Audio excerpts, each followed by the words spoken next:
시청자 여러분 안녕하십니까? 8월 26일 금요일 굿모닝 YTN 1부 시작합니다. 네, 먼저 오늘의 주요 뉴스부터 정리해드립니다. 사상 처음으로 4차례 연속 기준금리를 인상한 한국은행이 물가 안정을 위해 추가 인상 가능성도 열어두었습니다. 고물가 속의 금리 인상으로 소비와 투자가 더 위축돼 경기 침체 우려도 커지고 있습니다. 윤석열 정부 첫 정기 국회를 앞두고 열린 국민의힘 연찬회에 참석한 윤 대통령이 더는 전 정권 핑계가 통하지 않는다며 민생을 강조했습니다. 연찬회 마지막 날인 오늘 새 지도부를 선출할 전당대회 시기 문제가 정리될지 관심이 쏠립니다. 새 정부 고위공직자 재산이 처음으로 공개됐습니다. 윤 대통령 부부는 76억여 원을 신고했고 이 가운데 김건희 여사의 재산이 71억여 원에 이르는 것으로 나타났습니다. 지난달 발생한 구축함 최영함 통신두절 사건과 관련해 당시 해군 3함대가 전화번호를 몰라서 위성전화로 교신하지 못한 것으로 확인됐습니다. 단독 보도합니다. 수원 새 모녀의 장례식이 오늘 치러집니다.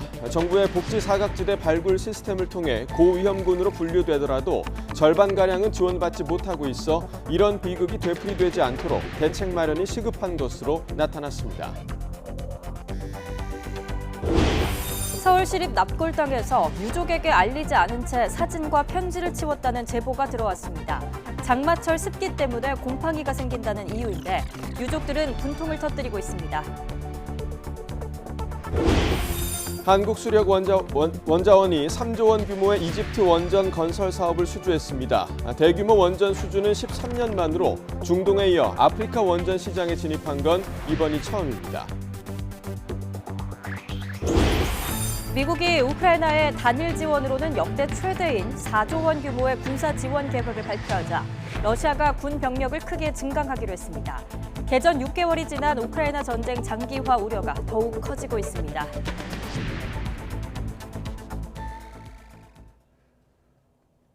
네, 첫 소식입니다. 대내외 경제 상황이 좋지 않은 가운데 한국은행이 이번에도 기준금리를 올리면서 경기 침체에 대한 우려가 커지고 있습니다. 이자의 허덕이는 대출자들의 시름도 더 깊어질 것으로 보입니다. 강희경 기자가 보도합니다. 치솟는 물가를 잡기 위해 한국은행이 이번 달에도 기준금리 인상 카드를 꺼내들었습니다. 빅스텝은 피했지만 사상 처음으로 4차례 연속 기준금리를 올린 겁니다. 정점과 관계없이 높은 물가 오름세가 지속될 것으로 예상되기 때문에 당분간 물가를 중심으로 한 통화정책 기조가 유지될 것으로 지금 생각하고 있습니다. 문제는 금리 인상에 따른 경기 침체 우려입니다. 안 그래도 높은 물가에 소비와 투자가 더 위축될 수 있기 때문입니다. 한은금융통화위원회도 의결문에서 물가를 잡기 위해 불가피한 결정이라면서도 경기 하방 위험이 있다는 우려를 여러 차례 드러냈습니다. 지금처럼 부채가 많은 상황에서 기준금리가 0.25%포인트 오르면 경제 성장률이 최대 0.15%포인트 하락한다는 분석 결과도 있습니다.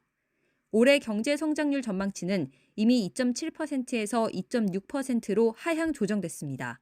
올해 말 내년으로 갈수록 경기 침체에 대한 우려가 커질 것으로 예상됨에 따라서 향후에 추가적인 금리 인상 폭은 점차 줄어들거나 어려움이 있을 것으로 예상이 됩니다. 눈덩이처럼 불어나는 대출이자도 골칫거리입니다. 지난해 8월 이후 기준금리는 연 0.5%에서 2.5%로 뛰었습니다. 가계대출 잔액을 고려할 때 대출금리가 기준금리 인상폭만큼만 오른다 해도 1년간 대출자들이 더 부담해야 하는 이자 규모는 27조 원이 넘는 것으로 추산됩니다. 부동산 시장이 위축이 되면서 대출금리 문제, 변동금리 대출을 하신 분들이 많은데 이 변동금리 대출에 대해서 이런 분들이 피해를 볼 가능성이 있기 때문에 어려워지는 경제 여건 속 물가 상승 압력도 여전해 고물가와 고환율, 고금리로 불리는 이른바 3고 현상의 굴레는 당분간 벗어나기 힘들 거란 우려가 나옵니다. YTN 강희경입니다. 한국은행이 기준금리를 0.25%포인트 인상하면서 5대 은행도 줄줄이 예적금 금리를 올립니다.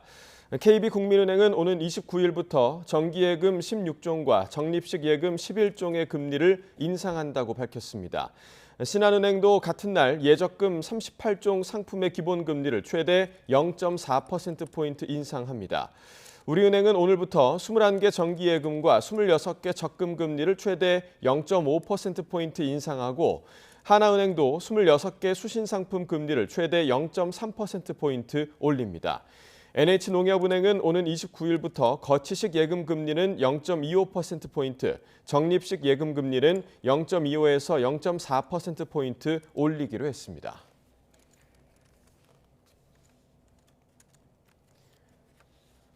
정부가 코로나19 사태와 고금리, 고환율, 고물가 등 3중고 위기 대응을 위해 소상공인에 58조 원 상당의 신규 대환자금을 공급합니다. 중소벤처기업부는 어제 윤석열 대통령 주재로 열린 6차 비상경제 민생회의에서 대환자금 8조 7천억 원으로 고금리 대출을 저금리 대출로 전환하고 신규 자금 49조 원은 정상 영업 회복과 재창업 수요 등에 활용하는 대책을 발표했습니다. 또 초저금리 대출과 중저신용자 특례 보증 지원 대상을 확대하고 초저금리 대출 한도도 1,000만 원에서 2,000만 원에서 3,000만 원으로 상향했습니다. 새 정부 출범 이후 첫 정기국회를 앞두고 열린 국민의힘 연찬회에 참석한 윤석열 대통령은 당정의 결속을 강조했습니다. 전 정권 잘못이라는 핑계는 더는 국민에게 통하지 않는다며 당정이 하나 돼 민생만을 생각해야 한다고 밝혔는데요. 직접 들어보겠습니다. 우리 모두가 하나가 돼서 이 정권을 창출해냈습니다. 이제부터는 저희가 정말 좋지 않은 이런 성적표와 또 국제적인 여러 경제 위기를 이런 상황에서 우리 정권이 출범했지만 이제 더 이상은 국제 상황에 대한 핑계나 또 전 정권에서 잘못한 것을 우리가 물려받았다는 핑계도 더 이상은 이제 국민에게 통하지 않는다고 생각합니다. 우리가 지금부터 당정이 하나가 돼서 오로지 국민, 오로지 민생만을 생각할 때 우리 이런 모든 어려운 문제들이 다 해소가 되고 우리 정부와 당도 국민들로부터 신뢰를 받을 것이라고 생각합니다. 국민의힘은 연찬회 마지막 날인 오늘 당 운영 방향에 대한 토론 등을 거쳐 최종 결의문을 채택합니다. 국민의힘 의원들은 어제 이루어진 상임위별 분임 토의 결과를 보고한 뒤 자유토론을 벌일 예정입니다. 이 자리에서는 차기 전당대회 시기를 비롯해 이준석 전 대표를 둘러싼 당내 혼란 수습 방안 등이 논의될 전망입니다. 국민의힘 연찬회에서 강연에 나선 차유람 선수의 남편 이지성 작가는 민주당을 향해 정치 생명을 끝내줘야 할 사람들이라고 저격했습니다. 그러면서 보수정당은 할아버지 이미지라 젊은 여성의 이미지가 필요하다며 배현진 의원과 나경원 전 의원, 김건희 여사로는 부족하다고 말해 논란이 일고 있습니다. 박기환 기자가 보도합니다. 여당 의원들 앞에 선 차유람 선수의 남편 이지성 작가는 아내에게 국민의힘 입당 등 정치 참여를 권유한 이유에 대해 민주당이 엉망진창이기 때문이라며 맹폭했습니다. 살다 이렇게 엉망진창인 사람들이 정당이랍시고 이거 정당을 하고 있나. 최근에 또 이재명 씨의 사당이 되어가는 과정을 지켜보면은 정말 하루빨리 정말 한국에서 정치 생명을 어떻게 보면 끝장을 내줘야 될 사람들이다. 이 작가는 여기서 멈추지 않고 보수정당은 할아버지 이미지라서 여성 젊은 이미지가 필요한데 지금의 여성 의원들과 김건희 여사로는 부족하다는 엉뚱한 발언을 내놨습니다. 보수정당을 생각했을 때 제일 먼저 떠오르는 이미지는 할아버지 이미지입니다. 배현진 씨도 있고 나경원 씨도 있고 다 아름다운 분이고 여성이지만 왠지 좀 부족한 것 같아. 김건희 여사로도 부족한 것 같고 당신이 들어가서 4인방이 되면 끝장이 날 것 같다. 이 작가의 발언을 놓고 즉각 적절성 논란이 일었지만 이 작가는 SNS를 통해 농담이었다며 가볍게 맞받아칠 뿐이었습니다. 그러자 실명이 거론된 의원들이 발끈했습니다. 배현진 의원은 어떤 수준의 인식이냐며 부적절한 발언이라고 했고 나경원 전 의원은 능력과 관계없이 여성을 외모로 재단한 것은 특정 성별에 대한 폄훼로 이어질 수 있다고 사과를 요구했습니다. 당 지도부는 뒤늦게 오해할 만한 발언이라면서 유감을 표했습니다. 우리 당의 부족한 이미지를 가서 좀 보충해 주라는 뜻으로 들었습니다. 그런데 앞뒤를 자세히 보니까 또 오해할 만하고 또 적절하지 부분도 없지 않은 것 같아서 유감으로 생각합니다. 민주당은 의원들과 장차관들이 구태스러운 발언에 박수를 친 게 한심하다면서 맹비난했습니다. 국민의힘이 뼛속까지 꼰대 정당임이 드러난 안타까운 현실에 참담함을 금할 수 없습니다. 국민의힘은 전문성이나 정치적 능력과 관계없이 젊고 아름다운 이미지가 필요해서 여성 인재를 영입하는 것입니까? 정부와 여당이 손을 잡고 위기를 벗어날 방안 모색에 나섰지만 강연자의 망언으로 그 의미가 퇴색했다는 혹평이 나오고 있습니다. YTN 박견입니다. 더불어민주당이 이재명 의원 방탄 논란이 일었던 당헌 개정 수정안을 당무위에서 다시 의결했습니다. 비명계 반발을 부른 권리당원 전원 투표 조항은 삭제해 이번에 문제가 없을 거란 게 지도부의 판단인데 당내에선 여진이 이어졌습니다. 정현우 기자의 보도입니다. 친명계와 비명계 공방으로 중앙위원회에서 당헌 개정안이 부결된 지 하루 만에 일부 내용을 뺀 당헌 개정 수정안이 다시 민주당 당무위원회를 통과했습니다. 중앙위 부결 핵심 쟁점이었던 권리당원 전원 투표 조항 신설은 없던 일로 하는 대신 기소된 당직자의 직무정지 여부를 윤리심판원 대신 당무위가 결정한다는 당헌 80조 개정안은 그대로 포함됐습니다. 당장 당내에선 부결된 안건을 다시 표결해 일사부재의 원칙 위배란 지적이 나왔는데 비상대책위는 80조의 경우 충분한 공감대가 형성돼 개정을 미룰 이유가 없다고 판단했습니다. 지도부 체제가 바뀌고 또 해당 안건의 수정안이 빠르게 정리가 될 수 있는 부분에 대해서는 현 지도부에서 마무리하고 간다라는 그 지침에 의해서 이 부분은 당무위원회에서 이견 없이 모두 공감대를 이루었다라고. 그럼에도 친명계와 비명계 간 갑론을박이 또다시 재현됐습니다. 친명계는 다시 당헌 개정을 추진하는 게 당연하다고 찬성하고 나섰지만 당연히 올려야 되는 거 아닙니까? 당연히. 네네. 부결된 조항만 빼는 거니까요. 비대에서 그렇게 결정했는데 뭐 저는 비대가 그나마 잘했다 이렇게. 저는 그 일개 검사에게 당의 운명을 맡길 수 없다. 비명계는 정치적이고 자의적인 결정이라며 즉각 비판했습니다. 당대표가 유력한 이재명 의원이 당무위원회 의장이 돼 이른바 셀프 구제 주체가 될 우려가 여전하다는 겁니다. 이번 지도부가 꼭 해야 되는 이유를 모르겠다. 그리고 이제 차기 지도부가 이 중앙위원회를 다시 소집해서 관련 규정들을 개정하고 하는 것도 그렇게 하면 되는 것 아니겠느냐. 당무위를 통과한 당헌 개정안은 다시 중앙위원회 표결에 붙여집니다. 비대위 의도대로 새 지도부 출범 전 당헌 개정은 문제가 매듭지어질지 아니면 계파 갈등에 또 다른 불씨가 될지 중앙위 결과에 따라 관심이 집중됩니다. YTN 정현우입니다. 최근 보그코리아가 청와대에서 촬영한 한복 화보를 놓고 적정성 논란이 계속되자 여야는 관련 상임위를 열어 문화재청을 질타했습니다. 국회에 출석한 최응천 문화재청장은 다시는 이런 일이 발생하지 않도록 하겠다며 대책 마련을 약속했습니다. 들어보겠습니다. 과연 이게 대한민국의 한복입니까 이게? 네? 한복으로 보이세요? 근데 이제 보고 잡지의 네? 컨셉 자체가 좀 약간 그런 식으로 이렇게 변형시키고 아니 그러니까 변형을 시켜도 네. 개량 한복도 아니고 네. 이거 누가 한복으로 보겠어요? 이러한 사진들이 네? 지금 홈페이지와 소셜미디어에서는 청와대 사진 다 내렸죠? 네 그렇습니다. 그럼 한복 문화 홍보라고 했는데 네. 세계적으로 이건 망신만 당한 거 아니에요?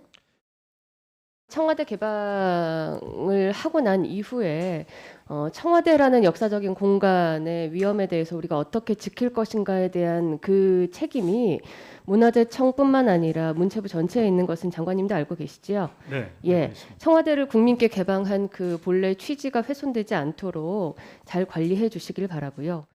활용에 대한 좀 미흡한 이런 절차가 이런 그 결과를 초래했다고 생각합니다. 청와대 이런 권역에 이런 문제는 다시는 발생되지 않도록 문화재청에서 개방 추진단을 맡고 있는 이상 책임지고. 지난 24일 국회 법제사법위원회에서 6년째 공석인 특별감찰관 운영을 두고 설전이 벌어졌습니다. 여야는 윤 대통령의 가족과 수석 비서관 이상의 참모들을 감찰 대상으로 하는 특별감찰관 임명을 두고 이견을 보였습니다. 이 논란이 되는 특별감찰관실을 취재진이 직접 찾아가 봤습니다. 특별감찰관의 7억 7천만 원 정도가 매해 쓰여지고 있는데 1억 그 부분은 2021년 것이니까 위원님께서 담당하신 거잖아요.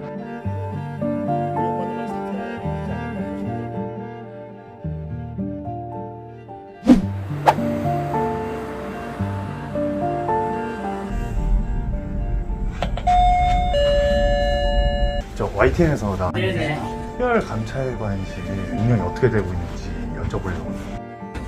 잘 아시다시피 이제 일대 감찰관님이 퇴직을 하신 지 한 5년 됐지 않습니까?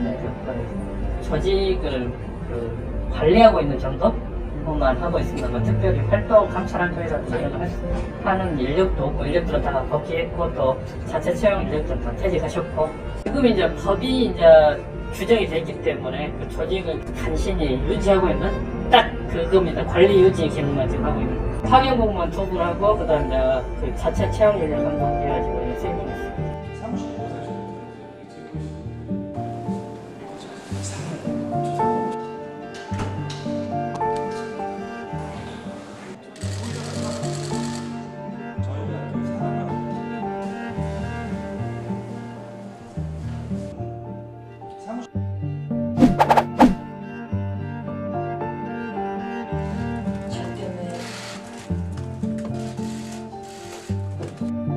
이렇게 말씀드렸습니다. 동의합니까? 국회에서 추천해 주셔야 되는 걸로 알고 있습니다. 그러니까 국회 추천하면 연찬회 참석에 앞서 윤석열 대통령은 서울 암사종합시장을 방문해 제6차 비상경제 민생회의를 주재하고 소상공인 자영업자를 위한 정책 방향을 발표했습니다. 윤 대통령은 회의에서 단기적으로는 긴급 대응 플랜으로 채무 조정과 신속한 재기를 돕고 중장기적으로는 경쟁력을 갖춘 기업가형 소상공인으로 거듭나도록 여건을 만들겠다고 밝혔습니다. 그러면서 소상공인들도 이 점포가 단순한 점포가 아니라 기업이라는 생각으로 운영하면 더 크게 성장할 수 있을 거라고 강조했습니다. 새 정부 고위 공직자들의 재산이 처음으로 공개됐습니다. 윤석열 대통령은 취임 후 모두 76억 4천만 원에 가까운 재산을 신고했는데 이 가운데 김건희 여사의 재산이 71억여 원에 이르는 것으로 나타났습니다. 김소영 금융위원회 부위원장은 292억여 원으로 가장 많은 재산을 신고했습니다. 김세호 기자입니다. 윤석열 대통령이 취임 후 처음으로 공개한 재산은 모두 76억 4천만 원. 지난 3월 중순 대선 후보로 중앙선관위에 신고한 액수보다 1억여 원 줄었습니다. 공개된 재산은 윤 대통령 본인과 김건희 여사 명의의 재산을 합한 액수인데 윤 대통령의 재산은 예금 5억 2,590여만 원인데 비해 김 여사의 재산은 부동산을 포함해 71억 1,400여만 원으로 재산 신고액의 대부분을 차지했습니다. 대통령실 주요 참모 13명의 재산도 공개됐는데 평균 34억 3천만 원으로 집계됐습니다. 가장 많은 재산을 신고한 참모는 김태효 안보실 1차장으로 120억 6천여만 원의 재산을 보유한 것으로 나타났습니다.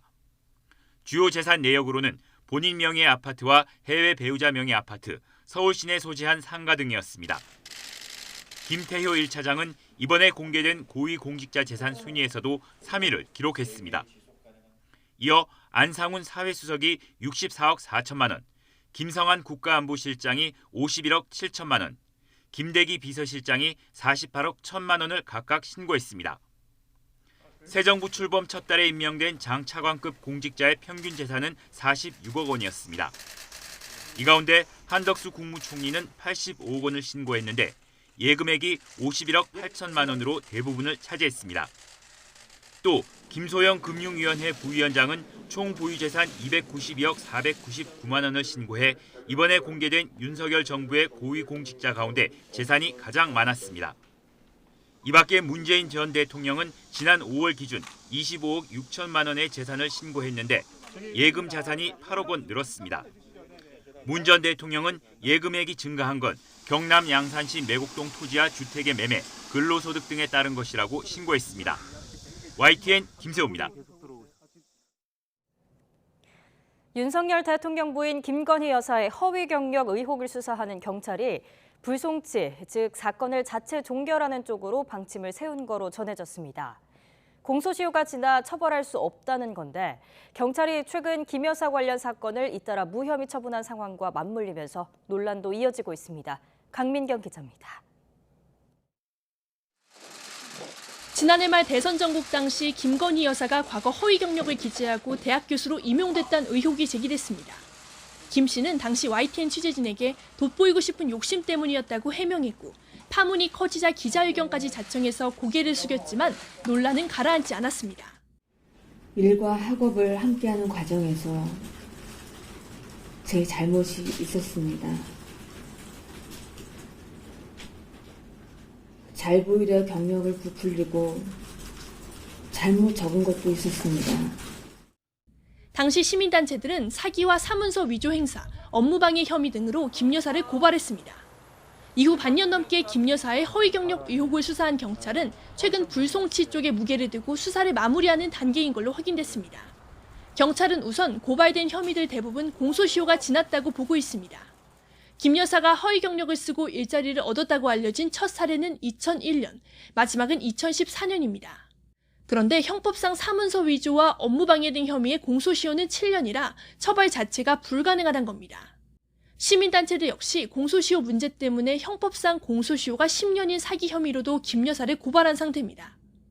그러나 경찰은 이 부분 역시 사기죄 구성 요건을 성립하는지 불투명하다고 판단한 걸로 알려졌습니다.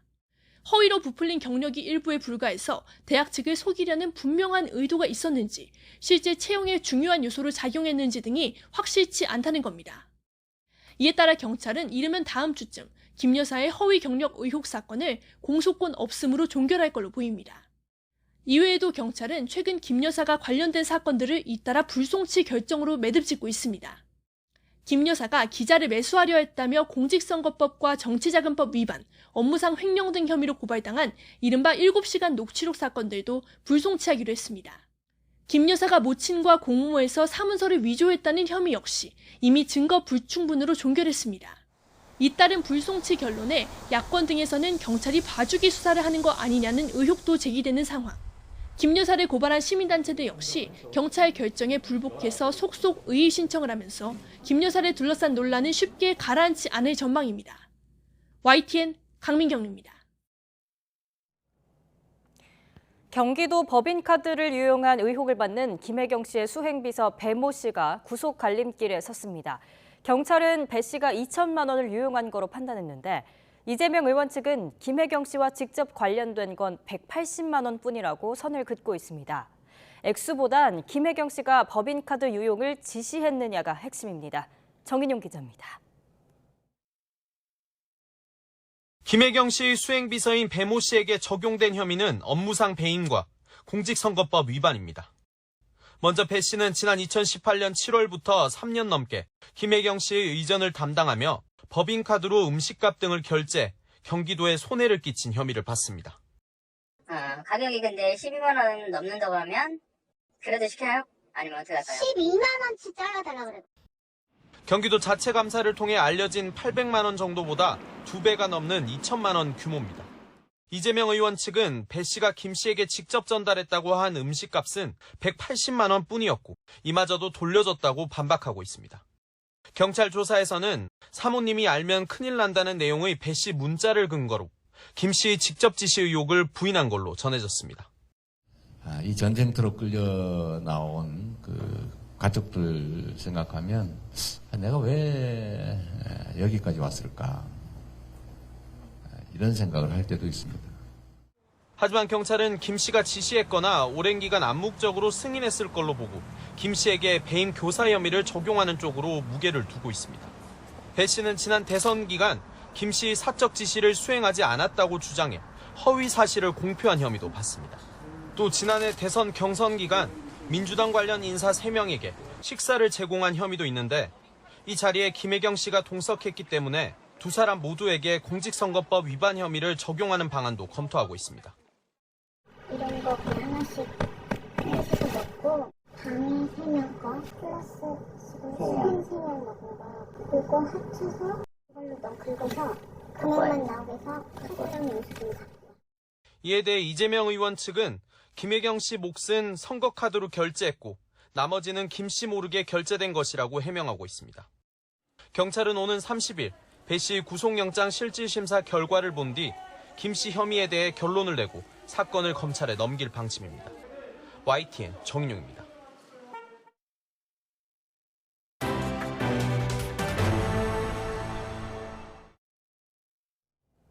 투병과 생활고 끝에 세상을 떠난 수원 세 모녀의 장례식이 오늘 치러집니다.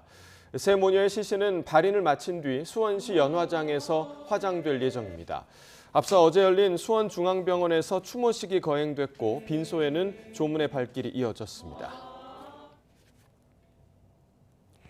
윤석열 대통령의 부인 김건희 여사가 수원 세 모녀의 빈소를 찾아 조문했습니다. 윤 대통령은 조화를 보내 추모의 뜻을 밝혔고 지난 23일 출근길 약식회견 때는 이번 사건을 언급하면서 이런 일이 발생하지 않도록 어려운 국민을 각별히 살피겠다고 말했습니다. 복지제도에 도움이 절실한 고위험군이 50만 명이 넘지만 실제 지원은 절반 수준에 그친 것으로 나타났습니다. 단전, 단수, 건강보험료 체납 등 정부의 복지 사각지대 발굴 시스템 34종의 위기 정보 가운데 2개 이상에 해당하는 고위험군은 올해 3차례 조사에서 모두 52만 3천여 명으로 집계됐습니다. 그러나 이 가운데 공공과 대한적십자사 등 민간복지 서비스와 연계해 지원받은 사람은 52%인 27만 1천여 명에 그쳤습니다.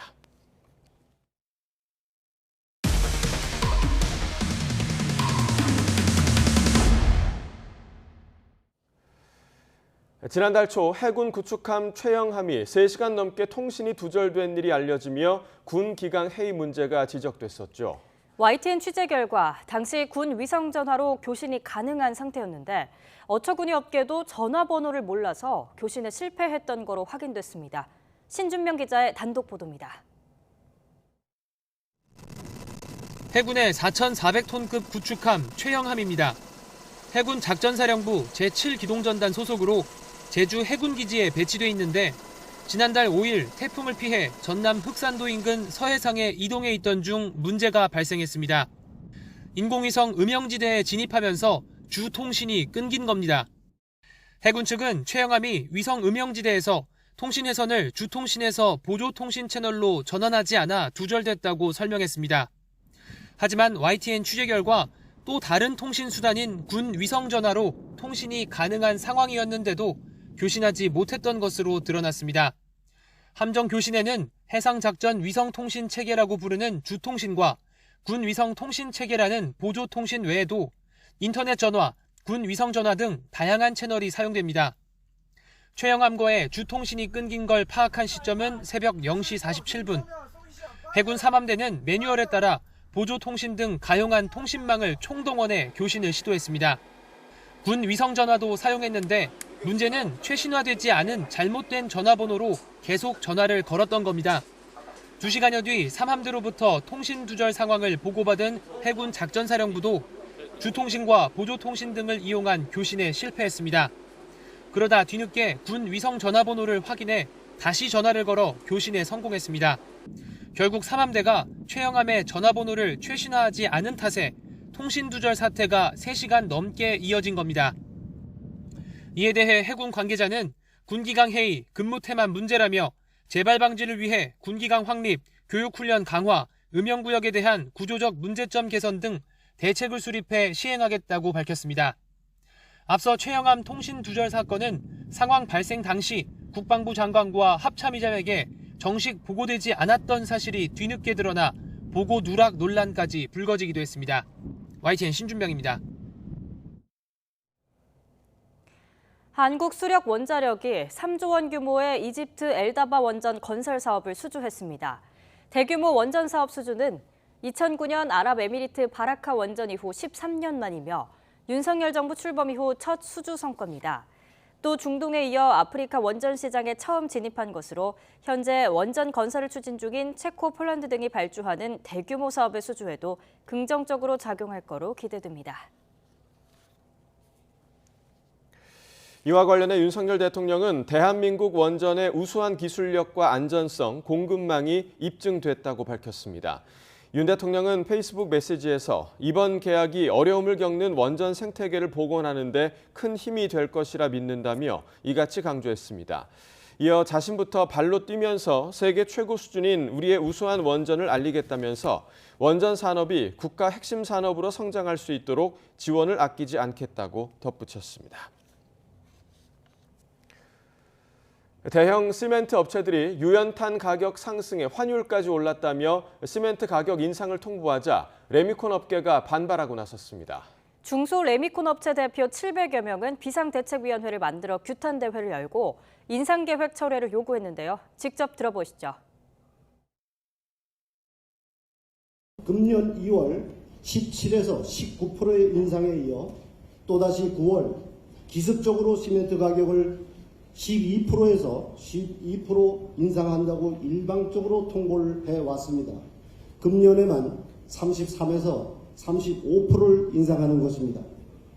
레미콘 가격 추가 인상을 건설업체가 수용할 가능성은 전무한 실정에서 시멘트 가격 추가 인상을 받아들일 수 없는 것이 시멘트 업체와 건설업체 사이에 끼어 어려움이 가중되고 있는 우리 중소 레미콘 업체의 현실입니다.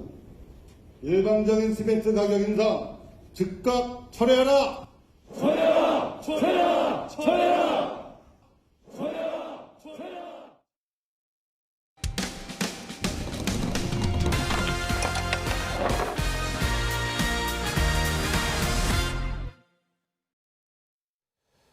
서울시가 관리하는 추모의 집에서 유가족들에게 알리지도 않은 채 납골당의 사진과 편지, 또 꽃을 치운 사실이 확인됐습니다. 장마철 습기 때문에 어쩔 수 없었다는 입장인데 사전 통보를 받지 못한 유가족들은 분통을 터뜨리고 있습니다. 제보는 Y 강민경 기자입니다.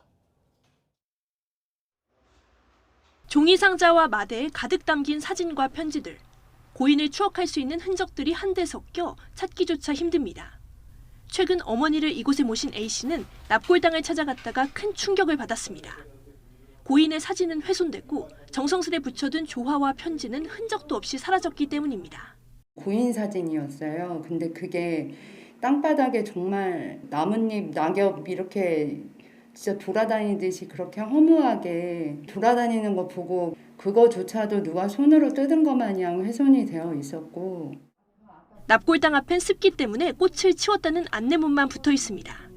A씨는 적어도 알림 문자라도 보냈어야 하는 것 아니냐며 분통을 터뜨립니다. 전화를 일일이 하라는 것도 아니고 전체 메시지로 그렇게 간단하게 보낼 수 있는 건데 유가족들에게 알리지도 않은 상태로 문제가 된 용미리 납골당은 서울시가 관리하는 대규모 시설이라 가족을 잃은 유가족이 믿고 찾는 곳입니다. 그런데 최근 유가족의 동의 과정이나 별도 안내 없이 봉화남에 붙인 꽃들과 사진을 떼버려서 논란이 되고 있습니다. 묘지를 관리하는 서울시립승하원은 습기와 곰팡이 때문에 어쩔 수 없었다는 입장입니다. 사진이라든지 꽃에 곰팡이가 하도 많이 끼니까 민원이 다수 발생해가지고 저희들이 불가피하게 청소를 하는 와중에 꽃과 사진을 제거하게 됐습니다. 다만 유족에게 미리 양해를 구하지 못한 건 최근 폭우로 워낙 급하게 정리 작업을 시작해서라고 해명했습니다. 유족들에게 미리 고치 못한 것 죄송하게 생각하고요. 앞으로는 유족이 상심하지 않도록 최선을 다하겠습니다. 습기에 취약한 지하나 분묘형 납골당 특성상 지속적인 관리가 필요한 건 사실입니다. 하지만 미리 알리지 않고 고인의 사진과 편지까지 마구 뗀 건 유가족에게 큰 상처가 될 수 있습니다. YTN 취재가 시작되자 승화원은 전체 유족에게 뒤늦게 문자를 보내 꽃과 사진 수거 사실을 알렸습니다. 별도 사물함을 마련해서 고인의 사진을 찾아갈 수 있도록 조치하겠다고 덧붙였습니다. YTN 강민경입니다. 중국의 주요 신문들이 한중 수교 30주년을 맞아 양국 정상이 서한을 주고받은 소식을 일제히 일면에 실었습니다. 그런데 정작 윤석열 대통령의 메시지에서 알맹이가 되는 부분은 모두 빠져 있었습니다. 베이징 강정규 특파원입니다. 한중수교 30주년이란 제목이 중국의 주요 신문 1면을 두루 장식했습니다. 중국 공산당 기관지 인민일보도 예외는 아닙니다. 시진핑 중국 국가주석과 윤석열 대통령이 주고받은 축하 서한의 내용을 전하는 기사입니다.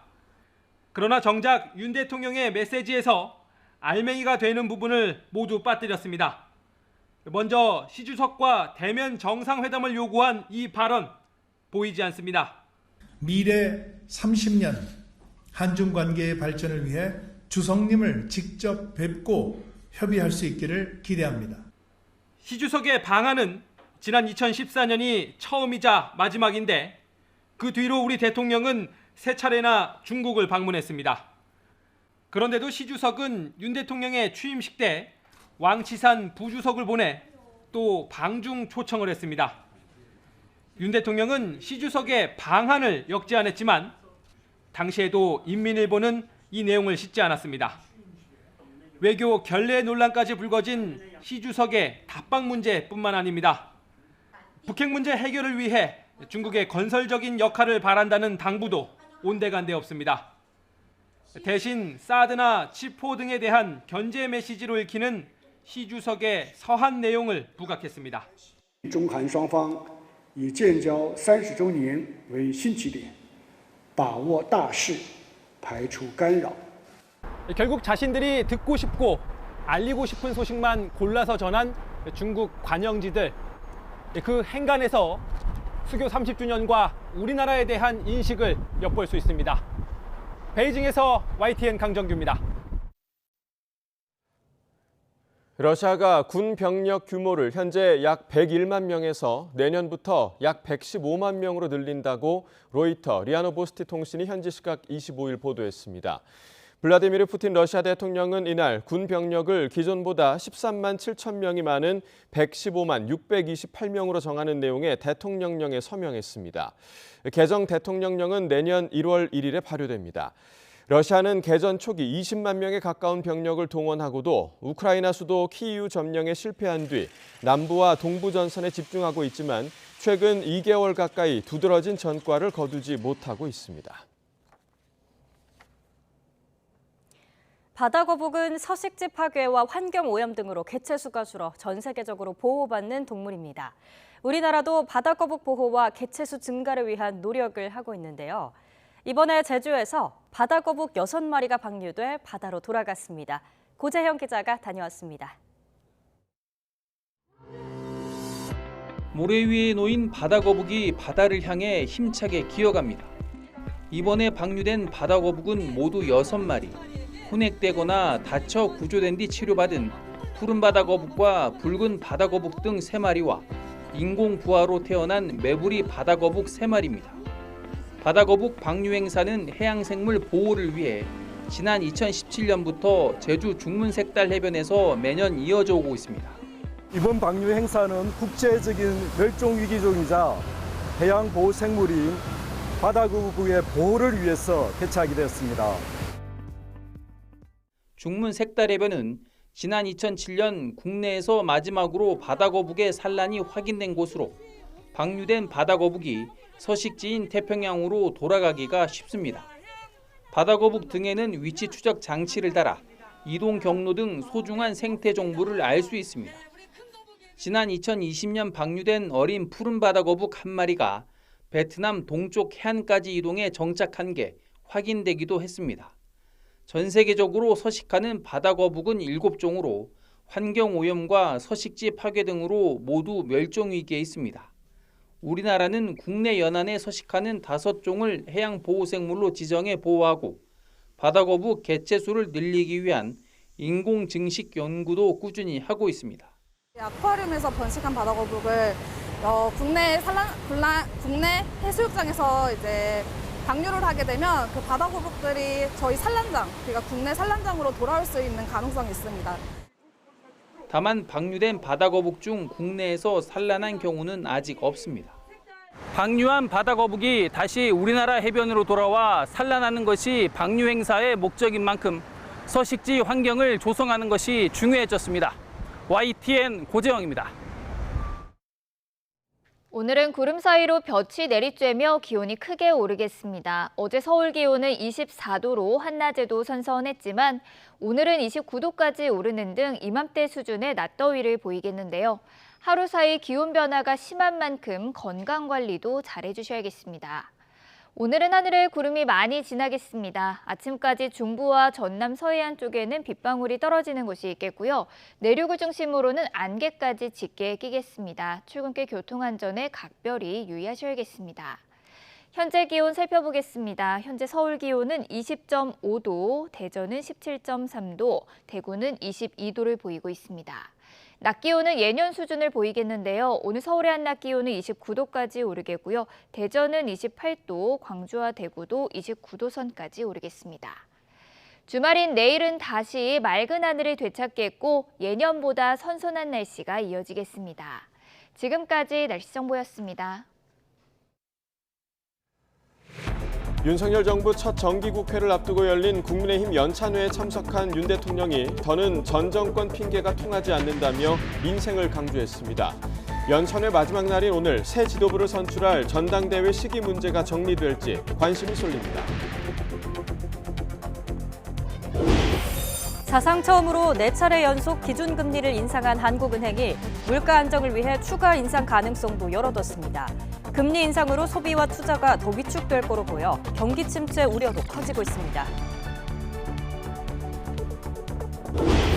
수원 새 모녀의 장례식이 오늘 치러집니다. 정부의 복지 사각지대 발굴 시스템을 통해 고위험군으로 분류되더라도 절반가량은 지원받지 못하고 있어 이런 비극이 되풀이되지 않도록 대책 마련이 시급한 것으로 나타났습니다.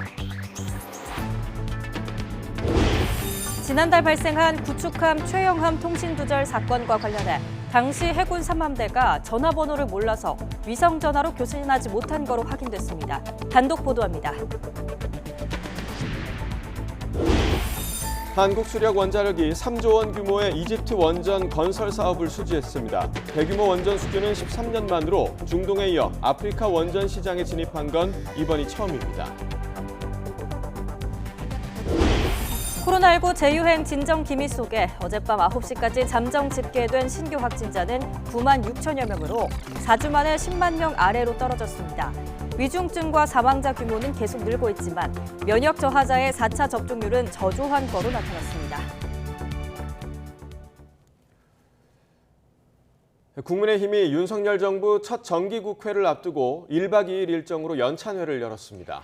윤석열 대통령과 장 차관 등 정부 관계자들도 대거 참석했는데요.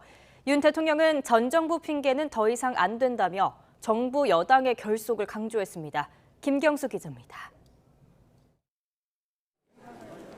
충남 천안의 한 연수원에 국민의힘 의원들과 정부 관계자들이 총 출동했습니다. 소속 의원 100여 명과 각 부처 장 차관 40여 명, 외청장 20여 명이 모인 연찬회에 이례적으로 윤석열 대통령까지 참석했습니다. 현직 대통령이 여당 연찬회에 참석한 건 처음입니다. 저녁 식사까지 함께한 윤 대통령은 이제 전 정권 핑계는 더는 통하지 않는다며 당정이 하나 돼 오로지 국민과 민생만 생각하자고 강하게 주문했습니다. 이제 더 이상은 국제 상황에 대한 핑계나 또 전 정권에서 잘못한 것을 우리가 물려받았다는 핑계도 더 이상은 이제 국민에게 통하지 않는다고 생각합니다. 차기 전당대회 시점 등 당내 상황에 대한 언급은 없었던 것으로 전해졌습니다. 혹시 전당대회 관련해서 어떤 입장 표명하신 거 있으신지? 전당대회 관련해서는 공개적으로 나온 얘기 전혀 없었습니다. 당 지도부도 원팀을 강조하면서 여소야대로 난항이 예상되는 윤석열 정부 첫 정기국회를 잘 치러내겠다는 의지를 다졌습니다. 집권 초기인데 여소야대라는 큰 벽에 가로막혀 있어 답답하기 그지없습니다. 그럼에도 불구하고 우리 국민의힘은 이번 정기국회를 대도약국회로 만들도록 하겠습니다. 소속 상임위별로는 의원들과 부처 관계자들이 중점 처리 법안과 내년 예산안 편성 방향도 점검했습니다. 국민을 통합하고 당장 어렵고 시급한 민생 문제를 적극 해결하며 또 우리의 미래 세대들을 위한 미래 계획을 짜주는 것이야말로 지금 우리 국회가 당면한 주요 사명이 아닌가. 국민의힘은 연찬회 마지막 날 자유토론을 거쳐 결의문을 채택할 예정인데 최근 당내 혼란상에 대한 반성과 민생을 위해 헌신하겠다는 다짐 등이 담길 것으로 보입니다. 당내 이견이 분분한 비대위 활동 기간과 차기 전당대회 개최 시점, 이준석 전 대표의 법적 조치에 대한 대응 방향 등도 어떻게 정리될지 관심이 쏠립니다. YTN 김경수입니다. 국민의힘 연찬회에 참석한 이지성 작가가 여당은 할아버지 이미지가 강해서 배현진 의원과 나경원 전 의원, 김건희 여사로는 젊고 아름다운 여성의 이미지가 부족하다고 말해 논란이 일고 있습니다. 배우자인 당구 선수 차유람 씨가 국민의힘에 입당하게 된 과정을 설명하면서 한 발언이었는데요. 직접 들어보겠습니다. 국민의힘에는 두 가지가 가장 부족하다. 그러니까 젊음의 이미지, 그리고 여성의 이미지가 너무 부족하다. 그 이야기를 제가 너무 많이 들었던 것 같아요. 제가 봐도 객관적으로 그렇습니다. 국민의힘 정말 죄송합니다만 대한민국 보수정당을 생각했을 때 제일 먼저 떠오르는 이미지는 할아버지 이미지입니다. 제가 아내한테 그랬어요. 당신은 국내에서 열심히 하고 나는 해외에서 할 테니까 당신이 들어가서 좀 국힘의 젊음의 이미지와 아름다운 여성의 이미지를, 젊고 아름다운 여성의 이미지를 당신이 들어가면 바뀌지 않겠냐. 내가 보기에는 뭐 배현진 씨도 있고 나경원 씨도 있고 다 아름다운 분이고 여성이지만 왠지 좀 부족한 것 같아. 김건희 여사로도 부족한 것 같고 당신이 들어가서 4인방이 되면 끝장이 날 것 같다. 그래서 들어갔으면 좋겠다. 이렇게 해서 들어가게 됐습니다. 이러한 이지성 작가의 발언에 대해 국민의힘 내부에서도 부적절했다는 반응이 나왔습니다. 주호영 비상대책위원장은 연찬회 특강이 끝난 뒤 기자들과 만나 우리 당의 부족한 이미지를 보충해주란 뜻으로 들었다면서도 오해할 만하고 적절하지 않은 부분이 없지 않은 것 같아 유감이라고 밝혔습니다. 이 작가 발언에서 거론된 당사자인 나경원 전 의원은 이 작가의 발언은 여성을 정치적 능력과 관계없이 외모와 이미지로만 재단해 불쾌하다며 사과를 촉구했습니다. 배현진 의원도 대체 어떤 수준의 인식이면 대통령 부인과 국민이 선출한 공복에게 젊고 아름다운 4인방을 결성하라는 말을 할 수 있느냐며 이 작가의 발언이 부적절했다고 지적했습니다. 민주당은 성인지 감수성마저 꼰대 정당이라며 참담하고 비판했습니다. 신현영 대변인은 국민의힘이 전문성이나 정치적 능력과 관계없이 젊고 아름다운 이미지가 필요해 여성 인재를 영입하는 것이냐며 여성을 이미지로만 소모하려고 하는 정치를 그만하라고 요구했습니다. 이창용 한국은행 총재가 당분간 기준금리 0.25%포인트 인상 기조를 유지하겠다며 물가 안정에 중점을 둔 통화 정책을 펼치겠다고 예고했습니다. 이 총재는 대내외적으로 불확실성에 노출돼 있는 상황인 만큼 유연한 결정이 필요한 시점이라는 점을 강조했습니다. 직접 들어보시죠. 정점과 관계없이 높은 물가 오름세가 지속될 것으로 예상되기 때문에 당분간 물가를 중심으로 한 통화정책 기조가 유지될 것으로 지금 생각하고 있습니다. 저희가 금리 인상을 통해서 그 기대 인플레이션을 조절하고 그것이 임금과 물가의 상승작용으로 번지지 않도록 막으면 더 이상의 외부 충격이 없다면 저희들이 경착륙 없이 경기를 안정시킬 수 있도록 노력하고 있다는 말씀드릴 수 있습니다. 당분간은 25bp로 올리는 거가 기조다라는 말씀드리고 그 외의 기간이라든지 그 외의 충격이 왔을 때는 원칙적으로는 뭐 고려할 수 있지만 지금 상황으로는 저희가 고려하지 않고 있다는 말씀 드릴 수 있고요. 윤석열 대통령이 전통시장을 찾아 인터넷 실시간 방송에 참여하는 등 깜짝 홍보에 나섰습니다. 이어 고환율, 고물가 속 비상경제 민생회의도 주재했는데 소상공인에게 58조 규모 신규 대환대출을 공급하는 등 새 정부 정책 방향도 발표됐습니다. 박석영 기자가 보도합니다. 전통시장 제품이 판매되는 인터넷 실시간 방송에 윤석열 대통령이 이영 중소벤처기업부 장관과 깜짝 등장했습니다. 제가 대통령분의 국무관을 입고 오늘 완판해보겠습니다. 저도 어제 주문했습니다. 정말요? 윤 대통령이 찾은 곳은 전통시장인 서울 암사종합시장. 시장을 둘러본 윤 대통령은 생중계 외에도 암사종합시장이 추진하고 있는 온라인 플랫폼 전환에 주목했습니다. 일부 지역을 제외하고 배달을 드리고 있습니다. 대단한. 네, 잘못 어제 해놨어요. 아, 빼셨어요? 네. 아, 예. 오늘 그럼 받아보실 수 있으시군요. 네. 이어 열린 비상경제 민생회의에서는 새 정부 소상공인 자영업자 정책 방향이 가시화됐습니다. 윤 대통령은 단기적으로는 채무 조정 신속 제기를 돕고 중장기적으로는 기업가형으로 키우겠다는 틀을 제시했습니다. 단기적으로는 긴급 대응 플랜을 통해 채무 조정과 신속한 재기를 돕고 또 중장기적으로는 경쟁력을 갖춘 기업가형 소상공인으로 거듭나도록 여건을 조성하겠습니다. 구체적으로는 폐업, 채무조정, 제도전 종합 패키지를 마련하고 노란우산공제 가입자를 250만 명까지 늘리겠다고 발표했습니다. 부담 완화 차원에서 58조 원 규모의 신규 대환 대출을 공급하는 방안 등도 내놨습니다. 스마트 점포 7만 개 보급과 이커머스 소상공인 연 10만 명 양성 계획도 포함됐습니다. 동시에 대통령실은 대형마트 의무 휴업 폐지에 대해 당장 제도 변경은 없다며 소상공인 의견을 듣고 검토하겠다고 했습니다. 윤 대통령의 이번 행보는 코로나와 고물가로 어려움이 가중되고 있는 소상공인들을 달래는 한편 다음 달 추석을 앞두고 내수 경기 부양을 촉진하려는 뜻으로 읽힙니다. YTN 박서경입니다. 윤석열 대통령은 취임 후 첫 재산 등록에서 본인과 부인 김건희 여사 명의로 모두 76억 3,999만 9천 원의 재산을 신고했습니다. 지난 2월 중순 국민의힘 대선 후보로서 중앙선거관리위원회에 신고한 77억 4,534만 3천 원보다 1억여 원이 줄었습니다. 재산 대부분은 예금으로 윤 대통령 명의로 된 예금은 5억 2,595만 3천 원, 김 여사 명의로 된 예금이 49억 9,993만 4천 원이었습니다.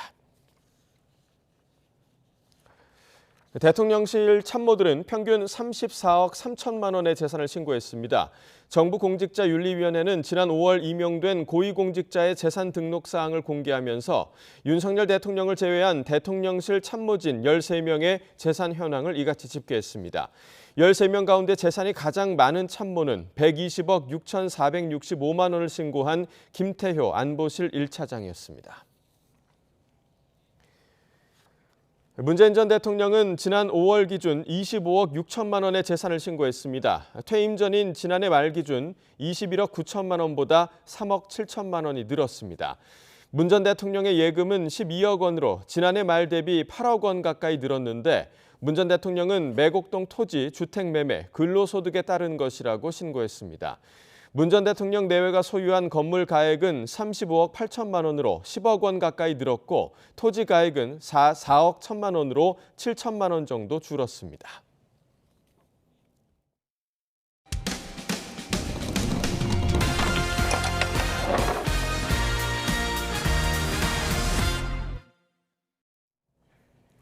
전남도청 간부 공무원과 정부 산하기관 지역본부장이 성추행을 저질렀다는 의혹이 제기돼 경찰이 조사에 나섰습니다.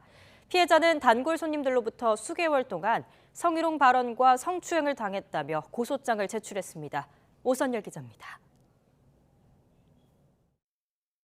식당 계산대 앞에 두 남성이 모여 있습니다.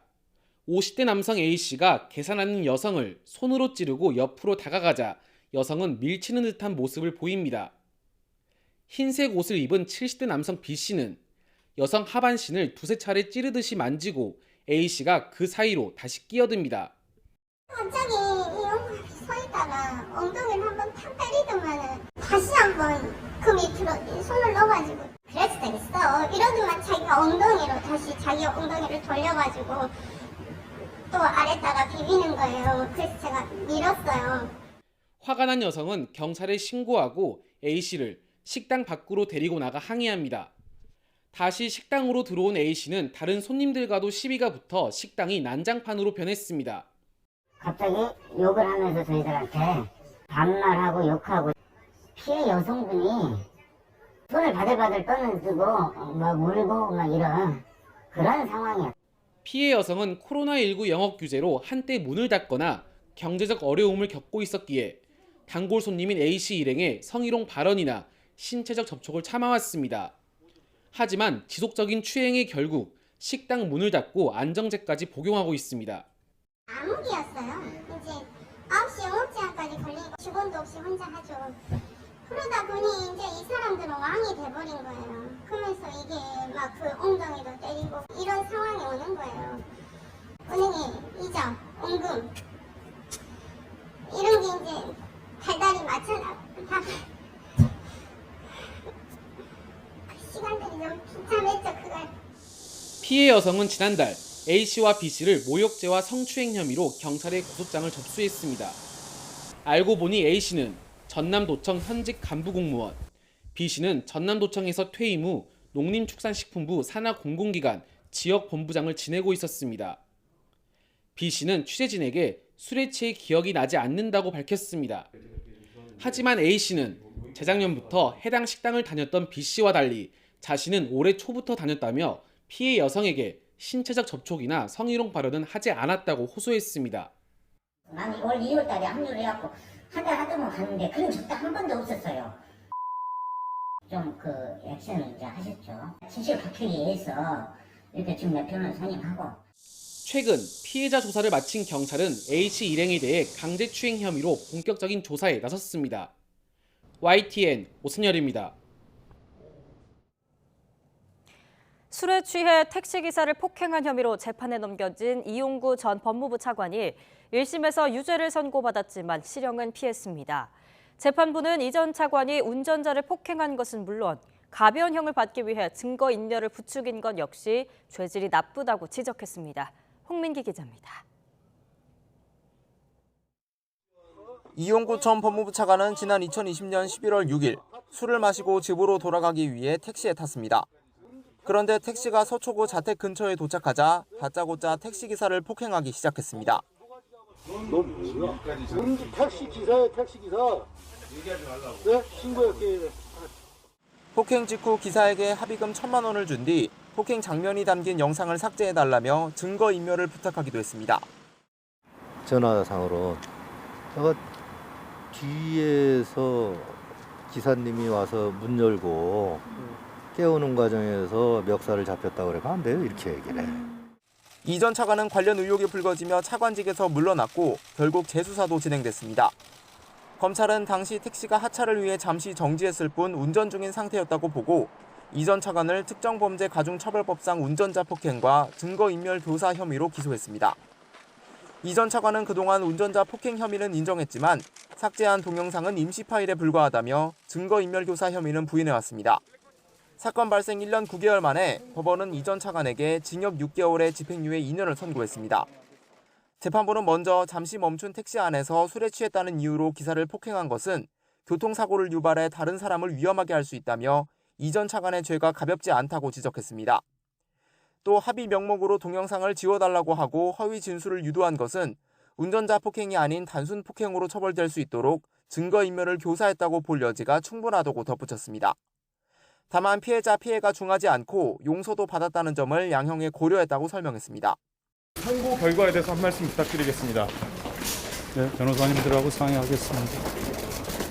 항소하실 건가요? 변호사님들하고 상의하겠습니다. 사건 직후 블랙박스 영상을 보고도 내사 종결에 기소된 전직 경찰관은 당시 어느 상사도 잘못된 판단을 바로잡아주지 않는 등 오판의 책임을 혼자 지는 것은 적절하지 않다는 이유로 무죄가 선고됐습니다. 당시 경찰은 대대적인 내부 진상조사를 벌여 사건을 맡은 경찰 간부들을 정직 이상 징계 처분했습니다. 전 서초경찰서 형사과장이 징계를 취소해달라며 소송을 냈지만 1심에서 졌고 항소심이 진행될 예정입니다. YTN 홍민기입니다. 김순호 행정안전부 초대 경찰국장이 지난 1989년 노동단체를 떠나 잠적한 시기와 치안본부가 해당 단체 명단을 확보한 시기가 일치하는 것으로 해석되는 수사 자료를 YTN 취재진이 확인했습니다. 김 국장이 동료들을 밀고 한 대가로 특채됐다는 의혹을 뒷받침하는 자료인데 계속되는 논란에 노동계까지 김 국장의 사퇴를 요구하고 나섰습니다. 이준엽 기자가 단독 보도합니다. 지난 1989년 4월 1일 연행된 인천부천 민주노동자 회원의 치안본부 수사 기록입니다. 기록에 첨부된 조직도에는 앞서 연행된 회원들이 속한 일부 분회나 사무국 명단이 작성돼 있습니다. 반면 김순호 행정안전부 경찰국장이 책임자였던 부천지구는 빈칸입니다. 치안본부가 아직 명단을 확보하지 못한 겁니다. 하지만 같은 달 28일에 연행된 다른 인노회원 수사 기록을 보면 빈칸이던 부천지구 조직도가 꼼꼼히 채워졌습니다. 이전에 부천지구 연행자가 없었는데도 모든 분의 명단이 실명이나 가명으로 자세하게 적혀 있습니다. 1989년 4월 1일엔 없던 명단이 28일에는 채워진 건데 김 국장이 과거 인노회를 이탈해 잠적했다고 밝힌 시기도 바로 1989년 4월입니다. 치안본부가 인노회 조직도를 확보한 시기와 김 국장이 잠적했다고 밝힌 시기가 겹치는 겁니다. 인노회원들은 부천지구 회원들의 실명과 가명 등을 모두 아는 사람은 위원장이던 김 국장밖에 없다고 주장해왔습니다. 김 국장이 1989년 4월에 잠적했다는 사실을 뒷받침하는 진술서도 수사 기록에서 발견됐습니다. 1989년 3월 말 열린 인노회 비상상임 집행위원회에는 김 국장의 가명 김봉진이 참석했지만 4월 초부터는 출석하지 않았다는 겁니다. 김 국장이 경찰에 자백할 당시 인노회 수사에 영향을 주는 진술은 전혀 하지 않았다고 한 주장과 배치되는 진술도 나왔습니다. 김 국장에게 직접 자백을 받고 대공 특채를 제안한 홍승상 전 경감은 당시 치안본부가 인노회를 수사하는 과정에 김 국장이 참여한 사실을 인정했습니다. 홍 씨 가족은 YTN 취재진과 만나 홍 씨가 김 국장을 만난 정확한 시점은 기억할 수 없는 상태라면서도 인노회 사건 당시 김 국장에게 증거물 분석을 시킨 건 인정했다고 전했습니다. 김 국장이 인노회 간부였는데도 어떻게 처벌받지 않았는지에 대해선 반성하면서 자수했고 젊은 친구여서 굳이 구속하지 않았다고 설명했다고 전했습니다. 김 국장이 밀고 특채 의혹을 부인하는 과정에서 인노회가 이적단체라고 주장한 데 대해 노동계도 반발하고 나섰습니다. 민주노총은 김 국장의 태도가 노동운동을 불온시하는 사회 분위기와 무관하지 않다며 사퇴를 위해 총력 대응하겠다고 밝혔습니다. 김순호 국장의 해임은 무엇보다 노동운동을 불온시해온 역사를 올바로 잡는 길이다.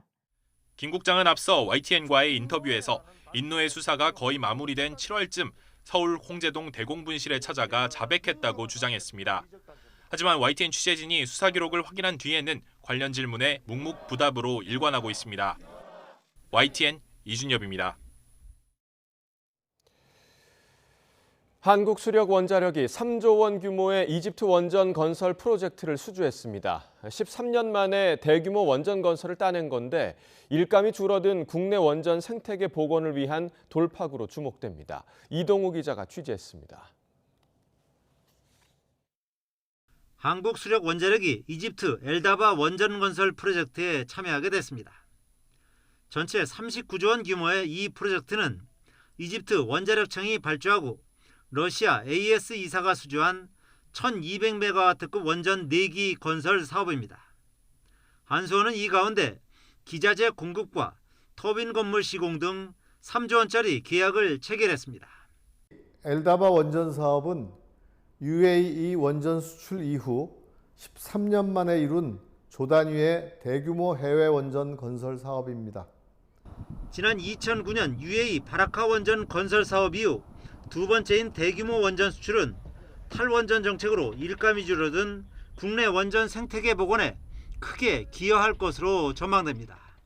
국내 다수의 업체와 함께 참여하기 때문에 국내 원전 생태계에 활력을 불어넣는 데 큰 역할을 할 것입니다. 이번 수주는 윤석열 정부가 2030년까지 원전 수출 10기 목표를 선언한 이후 첫 가시적인 성과이기도 합니다. 앞으로 원전 시장은 탄소 중립 때문에 더 커질 수밖에 없거든요. 세계 원전 시장을 갖다가 휩쓸어 보는 그런 교두보가 되고 윤석열 정부가 내세운 원전 10기 수출 그거에 시발점이 될 걸로 굳건했습니다.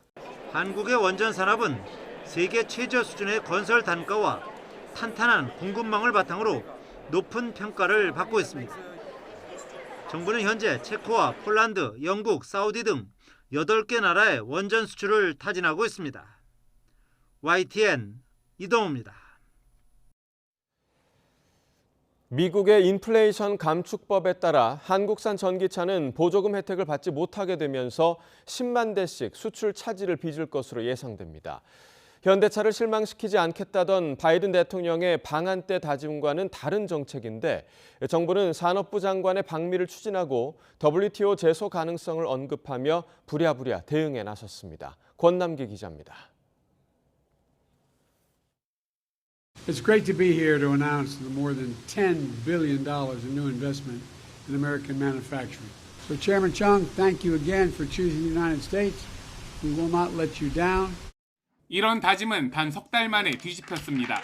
미국에서 만든 전기차에만 보조금 혜택을 주겠다는 인플레 감축법에 바이든 대통령이 서명한 겁니다. 이에 따라 전량 국내에서 만들어 미국에 수출하는 현대 아이오닉 5나 기아 EV6는 대당 1,000만 원에 달하는 보조금을 받지 못하게 됐습니다.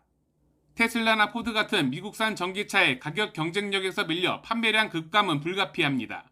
현대 기아차는 미국에 전기차 전용 생산 공장도 없어서 당장 해결책을 마련하기도 쉽지 않습니다. 일단 급히 미국에 간 정의선 회장이 다음 주까지 머물며 설득 작업을 벌이기로 했고 조지아주에 세울 첫 전기차 전용 공장의 완공 시점도 오는 2025년에서 반년 앞당기기로 했습니다. 하지만 미국에서 전기차를 만들어도 중국산 배터리나 핵심 광물을 쓰면 안 되는 탓에 넘어야 할 산이 많습니다. 내년 일단은 전기차는 거의 못 파는 거죠. 현대차에서 24년도 당기더라도 배터리 쪽이 안 되면은 사익공제를 다 못 받을 수 있어요. 정부는 산업부 장관의 방미를 추진하는 등 일단 한미 협상을 최대한 진행하면서 독일을 비롯한 다른 국가와 공동 대응 방안도 찾기로 했습니다. 미국이 올해 안에 발표할 인플레 감축법 하위 규정에 한국의 요구사항을 최대한 넣겠다는 겁니다. 마지막 카드론 세계무역기구 WTO 제소를 검토하기로 했습니다. WTO 규정 위반, 그다음에 한미 FTA 규정 위반 가능성에 대해서 우려를 제가 전달했고요. WTO 제소 여부도 저희가 아주 적극적으로 검토해 볼 생각입니다. 하지만 11월 중간 선거를 앞둔 미국의 국내 정치 상황을 볼 때 큰 변화를 기대하긴 어렵고 분쟁 해결도 최소 수년이 걸린다는 점에서 한국 기업의 피해는 불가피할 거란 예측이 나옵니다. YTN 권남기입니다.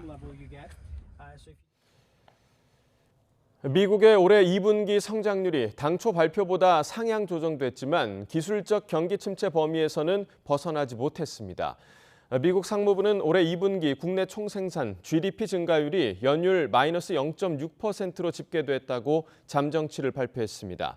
이는 지난달 발표한 속보치 마이너스 0.9%보다 0.3%포인트 올랐지만 월스트리트 저널이 집계한 전망치인 마이너스 0.5%보다는 0.1%포인트 낮은 수치로 1분기 마이너스 1.6%에 이어 2분기 연속 마이너스 성장을 기록했습니다. 미리 보는 오늘입니다. 윤석열 대통령은 오늘 대구 서문시장을 찾아 소상공인들의 고충을 듣는 민생 행보를 이어갑니다. 대통령실 관계자는 윤 대통령이 대선 후보 시절 유세를 하기도 했던 서문시장을 다시 찾아서 추석을 앞둔 서민 경제를 점검하고 시민들과 접촉을 늘리는 시간을 갖는다고 밝혔습니다. 국민의힘은 국회의원 연찬회 이틀째인 오늘 당 운영 방향에 대한 토론 등을 거쳐 최종 결의문을 채택합니다. 국민의힘 의원들은 어제 이뤄진 상임위별 분임토의 결과를 보고한 뒤 자유토론을 벌일 예정인데요. 이 자리에서는 차기 전당대회 시기를 비롯해 이준석 전 대표를 둘러싼 당내 혼란 수습 방안 등이 논의될 전망입니다. 기소 시 당직자의 구제 여부를 당무위원회가 판단하도록 하는 내용 등을 담은 더불어민주당 당원 개정안의 확정 여부가 오늘 결정됩니다.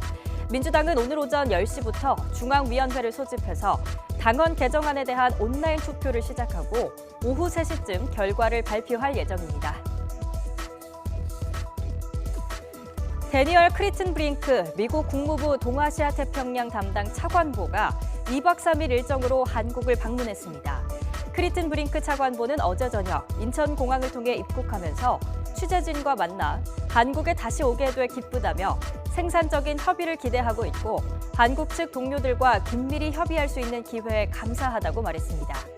크리튼 브링크 차관보는 오늘 여승배 외교부 차관보와 만나서 한미동맹 강화, 북핵 대응 등의 현안을 두루 논의하고 박진 장관을 예방한 뒤 내일 오전 출국할 예정입니다. 강제징용 배상 판결 이행을 거부한 일본 기업의 국내 자산 현금화와 관련해 대법원 결정이 임박했다는 관측이 나오는 가운데 한일 양국이 국장급 협의를 개최합니다. 외교부는 이상열 아트 국장이 오늘 오전 10시 도쿄에서 푸나코시 다케히로 일본 외무성 아시아 대양주 국장과 국장회의를 열고 양국 간 재반 현안을 논의할 예정이라고 밝혔습니다. 특히 미쓰비시 중공업 특허권을 매각할지에 대한 대법원의 최종 결정이 조만간 나올 것으로 보여서 강제징용 배상 문제 해법이 오늘 협의에서 집중 다뤄질 거라는 관측이 나옵니다. 지금까지 미리 보는 오늘이었습니다.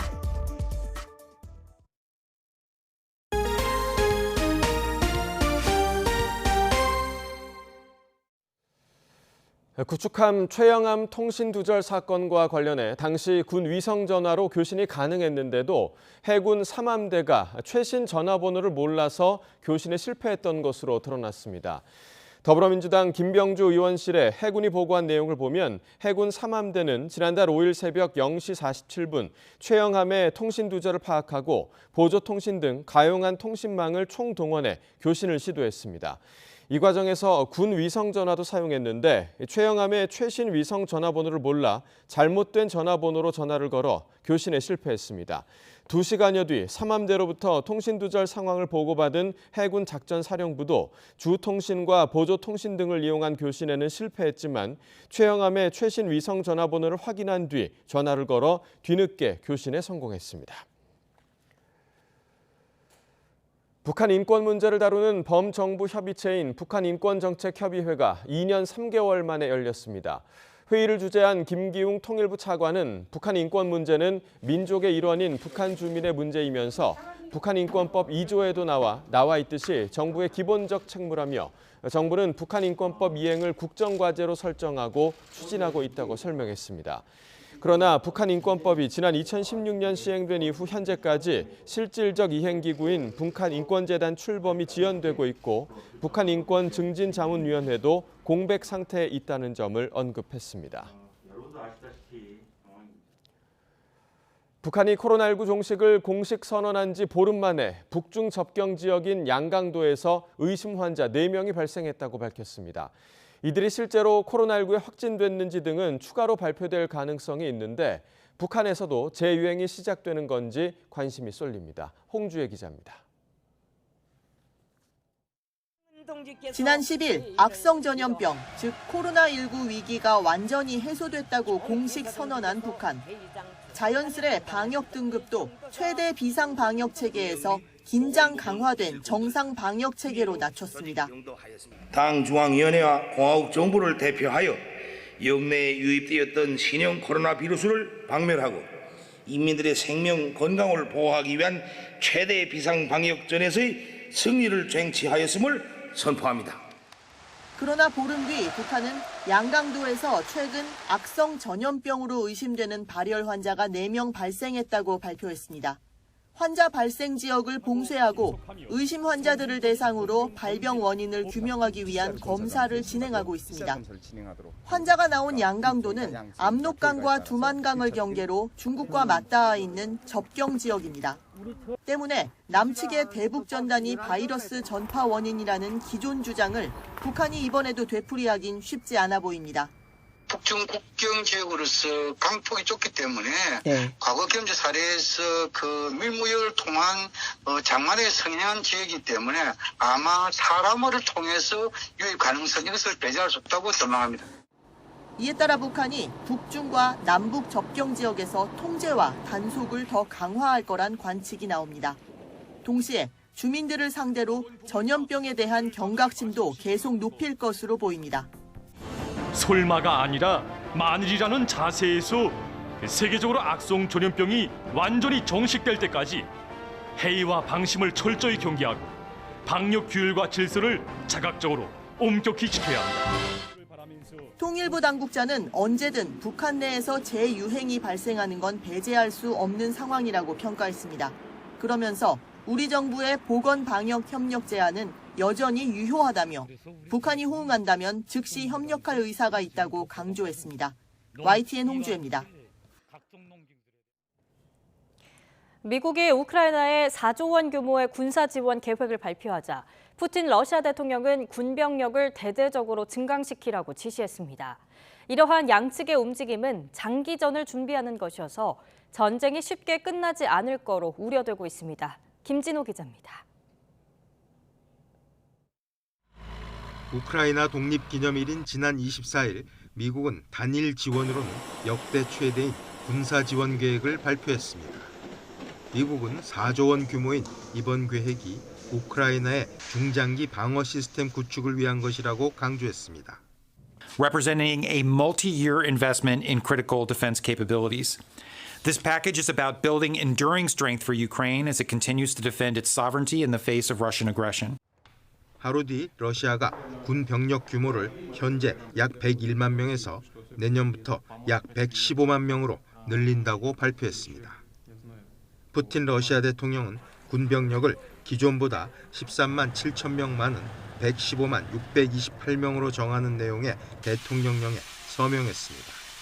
개정된 대통령령은 내년 1월 1일 발효됩니다.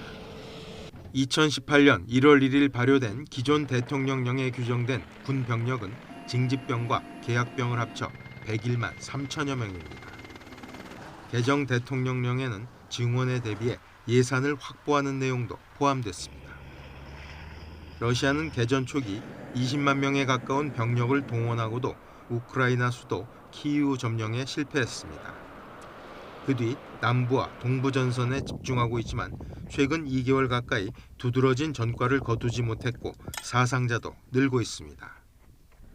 병력을 추가 확보해야 하는 상황에서 미국의 대규모 우크라이나 지원 발표가 나오자 이에 대응해 군병력 증강안을 발표한 것으로 분석됩니다. 미러 양측의 이런 움직임은 쉽게 전쟁을 끝내지 않겠다는 의지를 보이는 것으로 전쟁이 장기화될 것이라는 우려가 높아지고 있습니다. YTN 김진호입니다. 비가 내리며 선선했던 어제와 달리 오늘은 다시 낮더위가 찾아오겠습니다. 구름 사이로 강한 볕이 내리쬐면서 기온이 크게 오르겠는데요. 오늘 서울의 한낮 기온은 29도로 어제보다는 무려 5도가량이 높아지겠습니다. 이 들쑥날쑥한 기온 변화에 감기 걸리기 쉬운 만큼 건강관리도 잘해주셔야겠습니다. 오늘도 하늘에는 구름이 많이 지나겠습니다. 아침까지 중부와 전남 서해안 쪽으로는 빗방울이 떨어지겠고요. 제주도의 경우 오전까지 빗방울이 떨어지는 곳이 있겠습니다. 가을에 다가서면서 아침 저녁으로는 선선함이 감돌고 있습니다. 현재 서울 기온은 20.5도, 광주는 21.9도를 나타내고 있고요. 오늘 낮 기온은 서울과 부산이 29도, 대전 28도 등으로 예년 수준을 보이겠습니다. 토요일과 일요일에는 별다른 비 소식 없이 대체로 맑겠고요. 당분간 예년보다 선선한 날씨가 예상되는 가운데 휴일에는 일교차가 10도가량 크게 벌어질 전망입니다. 오늘 아침까지 내륙을 중심으로는 짙은 안개가 낄 것으로 보이니까요. 출근길 교통안전에도 각별히 주의하셔야겠습니다. 지금까지 서울 상암동에서 YTN 신미림입니다.